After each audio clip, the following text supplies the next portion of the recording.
Mr. Beast defends trapping man in burning building for $500,000. Like, what a headline. And it's just Mr. Beast with the flames in the background. Ignore that symbolism. But anyway, Mr. Beast, the world's biggest YouTuber, has defended his latest stunt video, Would You Risk Dying for $500,000, which shows a professional stuntman escaping a blazing building while collecting bags of cash. Okay then, in this instance, I thought he just chucked a random guy in the burning building. However, if this guy's a professional stuntman, that changes things drastically because he's literally paid to do shit like this. I think even if he didn't get the money, he was going to get paid. Right, but still, the guy's a professional stuntman. The fiery spectacle sparked fury as some online suggested it was dangerously irresponsible and could put viewers who might copy the clip at risk.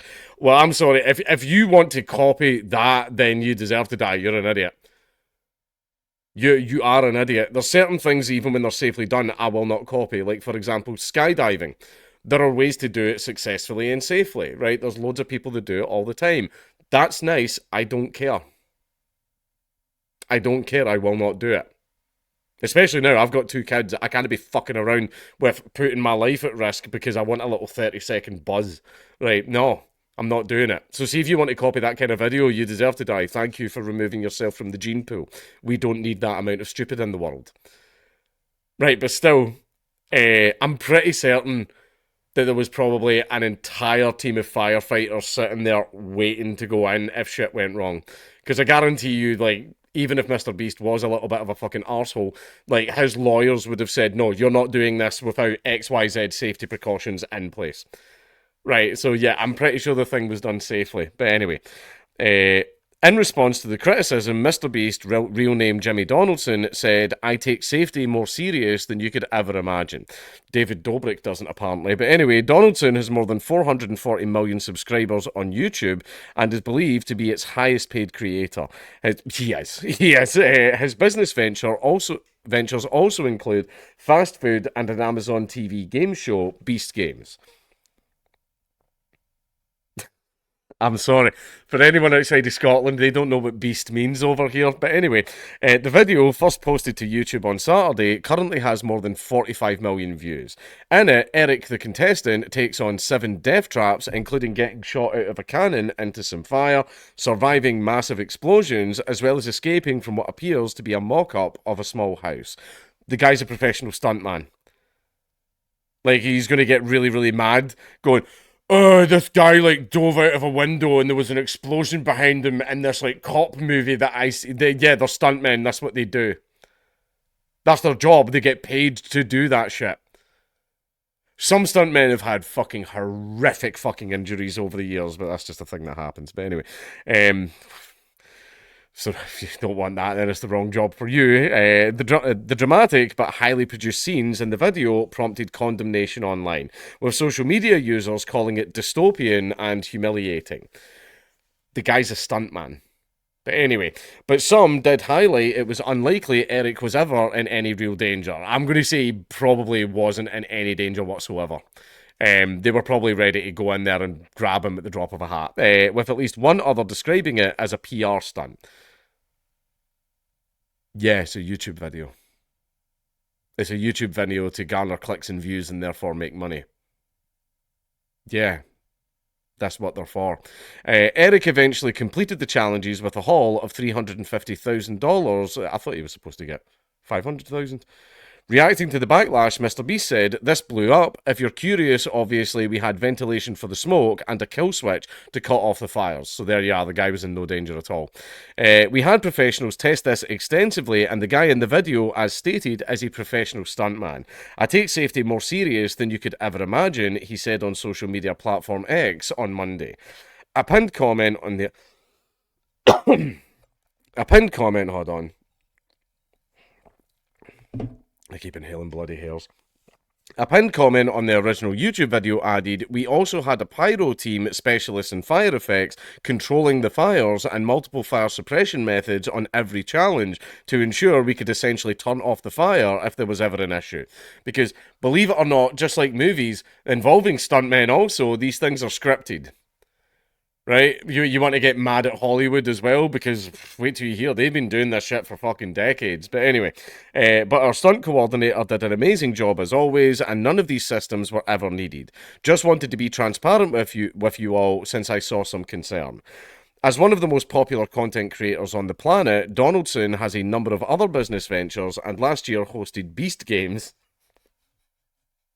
It will never not be funny. An Amazon series which saw 1,000 people competing in a series of elimination challenges for a $5 million cash prize. But the series was named in a lawsuit where some contestants claimed they'd been exploited during filming, allegations Donaldson said had been blown out of proportion. In May, the Mexican government accused him of exploiting the Mayan pyramids for a video, and the month before, he had to apologize when fans had a horrible experience at a Las Vegas event in his name. I think in regards to all these things that he's getting involved in, I think his company's getting a wee bit too big and it's running away from him a little bit. I don't know if he is completely running the show.